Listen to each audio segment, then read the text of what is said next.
പിതാവിന്റെയും പുത്രന്റെയും പരിശുദ്ധാത്മാവിന്റെയും നാമത്തിൽ ആമേൻ. എന്റെ പ്രിയപ്പെട്ടവരെ, ഇന്ന് ജൂലൈ 7-ാം തീയതി ചൊവ്വാഴ്ച. അമ്മേ പരിശുദ്ധ അമ്മേ, അമ്മേ പരിശുദ്ധമേ, ദൈവമാതാവേ, കൃപാസനത്തിലൂടെ ഞങ്ങൾക്കും ഞങ്ങളുടെ ദേശത്തിനും അമ്മ മധ്യസ്ഥം തേടി തന്ന എല്ലാ അനുഗ്രഹങ്ങൾക്കും കൃപകൾക്കും ഞങ്ങളിപ്പോൾ ഹൃദയം നിറഞ്ഞ നന്ദി പറയുന്നു. അമ്മേ പരിശുദ്ധമേ, ദൈവമാതാവേ, 2004 ഡിസംബർ 7-ാം തീയതി ഉച്ചകഴിഞ്ഞ് 2:30 കൃപാസനത്തിൽ സംഭവിച്ച അമ്മയുടെ പ്രത്യക്ഷപ്പെടലിനെക്കുറിച്ച് തിരുസഭയ്ക്ക് സമർപ്പിച്ചിരിക്കുന്ന പഠനരേഖകളുടെ മേൽ സഭാത്മകമായ പഠനം ആരംഭിക്കുവാൻ ഞങ്ങൾ പ്രാർത്ഥിക്കുന്നു.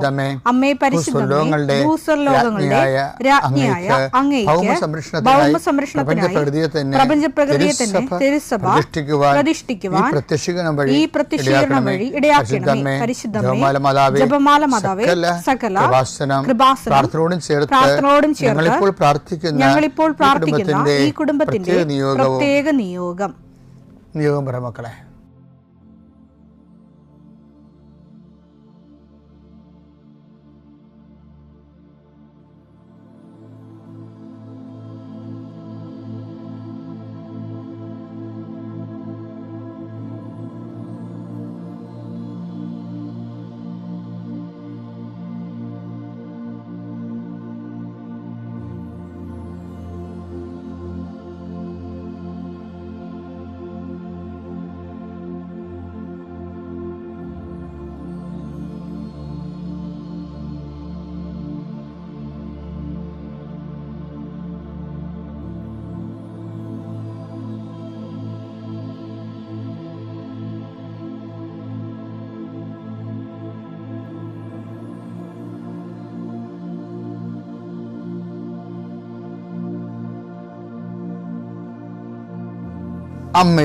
അമ്മയുടെ പ്രത്യക്ഷീകരണത്തിന്റെ ഈ അനുഗ്രഹവേളയിൽ ഞങ്ങൾക്ക് സാധിച്ചു തരുവാൻ കനിയണമേ. ആമേൻ. വിശ്വാസ പ്രമാണം. സർവശക്തനായ പിതാവും ആകാശത്തിന്റെയും ഭൂമിയുടെയും സൃഷ്ടാവുമായ ദൈവത്തിൽ ഞാൻ വിശ്വസിക്കുന്നു. അവിടുത്തെ ഏകപുത്രനും ഞങ്ങളുടെ കർത്താവുമായ ഈശോമിശിഹായിലും ഞാൻ വിശ്വസിക്കുന്നു. ഈ പുത്രൻ പരിശുദ്ധാത്മാവിനാൽ ഗർഭസ്ഥനായി കന്യകാമറിയത്തിൽ നിന്ന് പിറന്ന് പൊന്തിയോസ് പീലാത്തോസിന്റെ കാലത്ത് പീഡകൾ സഹിച്ച് കുരിശിൽ തറയ്ക്കപ്പെട്ട് മരിച്ച് അടക്കപ്പെട്ട് പാതാളങ്ങളിൽ ഇറങ്ങി മരിച്ചവരുടെ ഇടയിൽ നിന്ന് 3-ാം നാൾ ഉയർത്ത് സ്വർഗത്തിലേക്ക് എഴുന്നള്ളി സർവശക്തിയുള്ള പിതാവായ ദൈവത്തിന്റെ വലതുഭാഗത്തിരിക്കുന്നു. അവിടെ നിന്ന് ജീവിക്കുന്നവരെയും മരിച്ചവരെയും വിധിക്കുവാൻ വരുമെന്നും ഞാൻ വിശ്വസിക്കുന്നു. പരിശുദ്ധാത്മാവിലും ഞാൻ വിശ്വസിക്കുന്നു. വിശുദ്ധ കത്തോലിക്കാ സഭയിലും പുണ്യവാന്മാരുടെ ഐക്യത്തിലും പാപങ്ങളുടെ മോചനത്തിലും ശരീരത്തിന്റെ ഉയർപ്പിലും നിത്യമായ ജീവിതത്തിലും ഞാൻ വിശ്വസിക്കുന്നു. ആമേൻ. സുഖസ്ഥനായ ഞങ്ങളുടെ പിതാവേ, അങ്ങയുടെ നാമം പൂജിതമാകണമേ. അങ്ങയുടെ രാജ്യം വരണമേ. അങ്ങയുടെ തിരുമനസ് സ്വർഗത്തിലെ പോലെ ഭൂമിയിലും ആകണമേ. അന്നു വേണ്ടുന്ന ആഹാരം ഇന്ന് ഞങ്ങൾക്ക് തരണമേ. ഞങ്ങളോട് തെറ്റ് ചെയ്യുന്നവരോട് ഞങ്ങൾ ക്ഷമിക്കുന്നത് പോലെ ഞങ്ങളുടെ തെറ്റുകൾ ഞങ്ങളോടും ക്ഷമിക്കണമേ. ഞങ്ങളെ പ്രലോഭനത്തിൽ ഉൾപ്പെടുത്തരുതേ, തിന്മയിൽ ഞങ്ങൾ രക്ഷിക്കണമേ. ആമേൻ. നന്മ നിറഞ്ഞ മറിയമേ, സ്വസ്തി. കർത്താവ് അങ്ങയുടെ കൂടെ സ്ത്രീകളിൽ അങ്ങ് അനുഗ്രഹിക്കപ്പെട്ടവളാകുന്നു. അങ്ങയുടെ ഉദരത്തിൻ ഫലമായി ഈശോ അനുഗ്രഹിക്കപ്പെട്ടവനാകുന്നു. പരിശുദ്ധ മറിയമേ, തമ്പുരാന്റെ അമ്മേ, പാപികളായ ഞങ്ങൾക്ക് വേണ്ടി ഇപ്പോഴും ഞങ്ങളുടെ മരണസമയത്തും തമ്പുരാനോട് അപേക്ഷിക്കണമേ. ആമേൻ. കർത്താവേ, നിന്റെ ഉന്നതമായ നാമത്തിന് സ്തോത്രം ചെയ്യുന്നു. കർത്താവേ, നിന്റെ വിശുദ്ധ പൗരോഹിത്യത്തെ മഹത്വപ്പെടുത്തണമേ. കർത്താവെ, സഭയിലുള്ള സാന്നിധ്യം പ്രകടമാക്കണമേ. 40 വർഷം ഞാൻ അർപ്പിച്ച കൃപാനയുടെ യോഗ്യതയാൽ കൃപാസ്ഥാനത്താറെ ജീവനോടെ പ്രത്യക്ഷപ്പെട്ട പരിശുദ്ധ അമ്മയുടെ മാധ്യസ്ഥത്തിലെ ഞാൻ മക്കളെ ആശീർവദിക്കുന്നു. അങ്ങയുടെ മക്കൾ ഇന്ന് യാത്ര ചെയ്യുന്ന ഓരോ ഇടങ്ങളെ സംബന്ധിച്ച് പ്രാർത്ഥിക്കുന്നു. അങ്ങയുടെ മക്കൾ ഇന്ന് കണ്ടുമുട്ടുന്ന ഇടങ്ങളെ സമർപ്പിച്ച് പ്രാർത്ഥിക്കുന്നു. അങ്ങയുടെ മക്കൾ ഇന്ന് കണ്ടുമുട്ടുന്ന ഇടങ്ങളെ, കണ്ടുമുട്ടുന്ന വിഷയങ്ങൾ, സംസാരിക്കാൻ പോകുന്ന വിഷയങ്ങൾ, ആ സംസാരിക്കാൻ പോകുന്ന വിഷയങ്ങൾക്ക് ഒരു തീരുമാനം കിട്ടാൻ വേണ്ടി ഇന്ന് തീരുമാനം ഉണ്ടാകണമെന്ന് ആഗ്രഹിച്ച് പ്രാർത്ഥിക്കുന്നവരുണ്ട്. അവരെ സമർപ്പിച്ച് പ്രാർത്ഥിക്കുന്നു. കർത്താവേ, നിൻ്റെ നാമത്തെ മഹത്വപ്പെടുത്തണമേ. കർത്താവെ, സഭയിലുള്ള സാന്നിധ്യം പ്രകടമാക്കണമേ. അമ്മേ, പരിശുദ്ധമേ, ദേവമാതാവേ, ആരെല്ലാം ഇപ്പോൾ ഉണർന്നെന്ന് ഈ പ്രാർത്ഥനയോട് ചേരുന്നുണ്ടോ, ആരെല്ലാം ഈ പ്രാർത്ഥനയിൽ ആശ്രയിക്കുന്നുണ്ടോ, അവരെ എല്ലാം നീ ആശീർവദിക്കണം.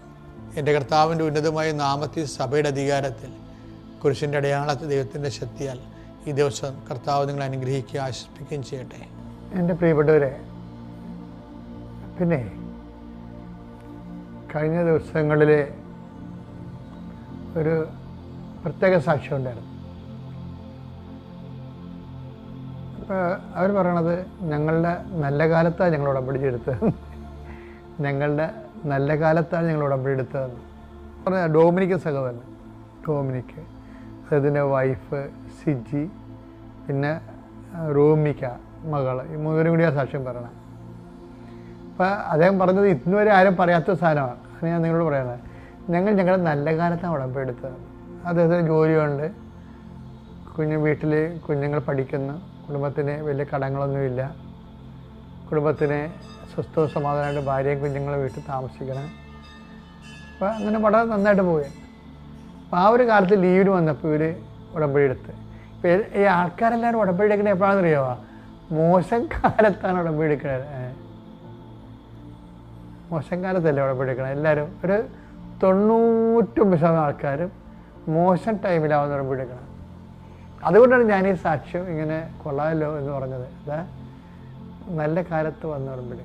അപ്പം നല്ല കാലം എന്ന് പറയുമ്പോൾ കാലം ചേഞ്ച് ചെയ്യുമ്പോഴേ, ഇപ്പം എനിക്കുണ്ടല്ലോ, എനിക്ക് ഒരു ആശുപത്രി കിടപ്പ് ഉറപ്പാണ്. ഏത് ഈ ജൂൺ മാസത്തിൽ, പിന്നെ ഇനി ഫെബ്രുവരി മാസത്തിലാണ്. കാര്യം പെട്ടെന്ന് നമുക്ക് കൺട്രോൾ പോയിട്ട് ഈ കഫം വന്ന് അന്തരീക്ഷം തണുത്ത് കഴിയുമ്പോൾ അലർജറ്റിക്കായിട്ട്, തണുപ്പിനോട് അലർജിയാണ്, അലർജറ്റിക്കായിട്ട് നമ്മുടെ ചെസ്റ്റ് ബ്ലോക്ക് ആവും.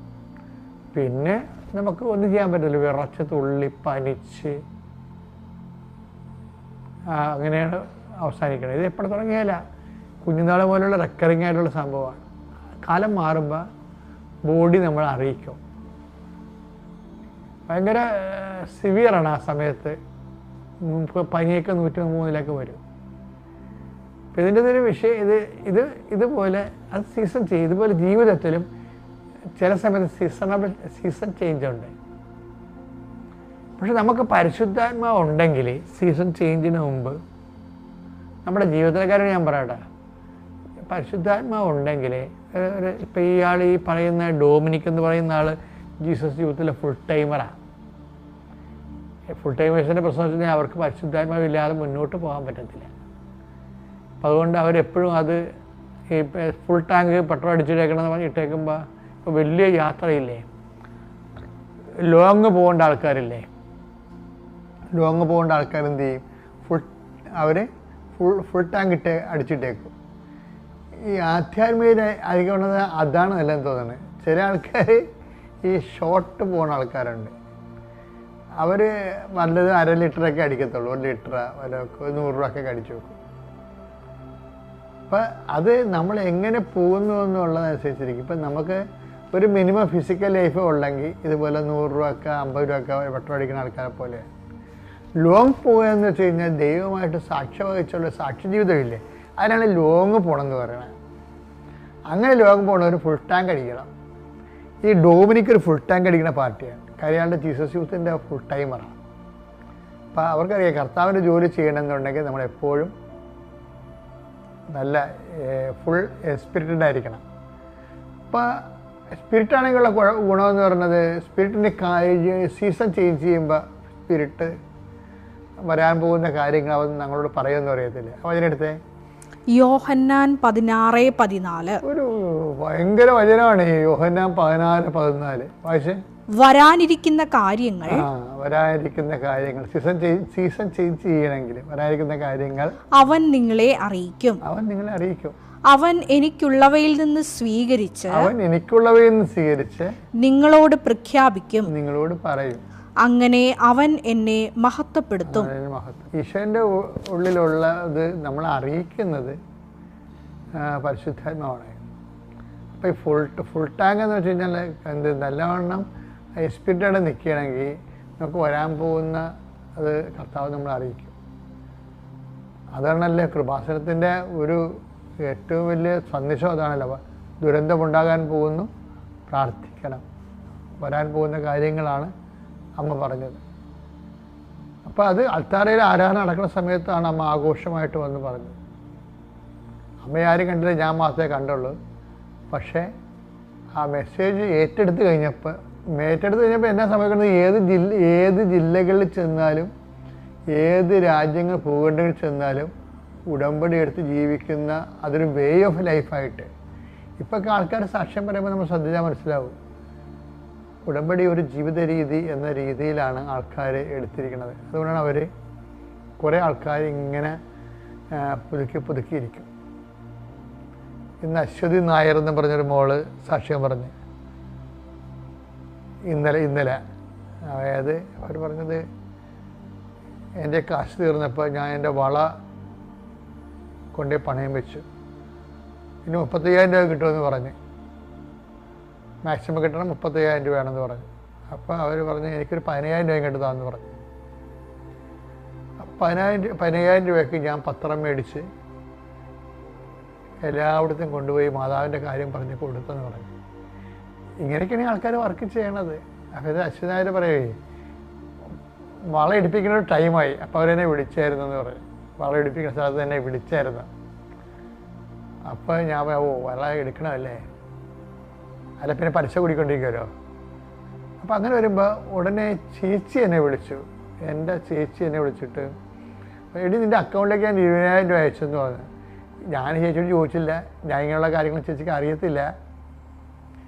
എനിക്കിപ്പോൾ ഒരു വള എടുക്കണമല്ലോ എന്ന് ഞാൻ ചിന്തിച്ചതേ ഉള്ളൂ. അപ്പം തന്നെ ഒരു ബന്ധവുമില്ല, ഒരറിവും ഇല്ലാത്ത ചേച്ചി എനിക്ക് 20,000 രൂപ അയച്ചു തന്നു. അപ്പം അശ്വതി സാക്ഷിയൊക്കെ പറയുമ്പോൾ നിങ്ങൾക്കറിയാമല്ലോ, അവർ സാക്ഷ്യം പറയാനായിട്ട് മാത്രമാണ് ഈ കൃപാസനത്തിൽ വരണത്. എന്താ കാര്യം, അവർ ഇതിൻ്റെ കൂടെ അങ്ങ് മാതാവിൻ്റെ കൂടെ ജീവിക്കുകയോ മാതാവ് അവരുടെ കൂടെ ജീവിക്കുകയോ എന്തൊക്കെയാണ്. ഉടമ്പടിയുടെ ഒരു ലെവലെന്ന് പറയണത് നല്ല ശരിക്കും ഉടമ്പടി സത്യസന്ധമായി ചെയ്യുന്ന ആൾക്കാരുടെ കൂടെ ഉടമ്പടിയുടെ ഫുൾ ഓപ്ഷനായിട്ടുള്ള എല്ലാ വാഗ്ദാനങ്ങളും നിറവേറുന്നുണ്ട്. ഞാനിപ്പോൾ തൽക്കാലം ഇവിടെ അവസാനിപ്പിക്കുകയാണ്. നമുക്കിങ്ങനെ ഉടമ്പടി ധ്യാനം പോലെ നീട്ടിപ്പറയാൻ പറ്റിയ സ്ഥലമല്ല. ഞാൻ അടുത്ത ദിവസം തന്നെ വിവരിച്ച് പറഞ്ഞുകൊള്ളാം. അപ്പോഴിപ്പോൾ ഞാൻ പറഞ്ഞ ഇത്രയേ ഉള്ളൂ, ലോങ് പോകുമ്പോൾ ഫുൾ ടാങ്ക് അടിക്കണം എന്ന് വെച്ചാൽ നിങ്ങളെപ്പോഴും അതായത് അന്ന് വേണ്ട അപ്പത്തിന് വേണ്ടിയുള്ള മിനിമം പരിപാടിയായിട്ട് പ്രാർത്ഥന മാറ്റരുത്. മറിച്ച് പ്രാർത്ഥന പരിശുദ്ധാത്മാവിൽ നിറഞ്ഞു നിന്ന് പരിശുദ്ധാത്മാവിന് നമ്മോട് കമ്മ്യൂണിക്കേറ്റ് ചെയ്യാൻ പറ്റുന്ന പരുവത്തിൽ സർവ്വസജ്ജമായി ഇരിക്കാനാണ് ഈ വചനം കൊണ്ട് ഉദ്ദേശിക്കുന്നത്. അപ്പോൾ ഇതിന് മേലെ ഇത് ഡെയിലി ബ്രെഡ് എന്ന വചനം എന്ന് പറഞ്ഞാൽ ഇതിൻ്റെ അകത്തുള്ളത് ഏതാണ്, വരാൻ പോകുന്ന കാര്യങ്ങൾ അവൻ നിങ്ങളോട് പറയും എന്നാണ്. പിതാവിൻ്റെയും പുത്രൻ്റെയും പരിശുദ്ധാത്മാവിൻ്റെയും നാമത്തിൽ.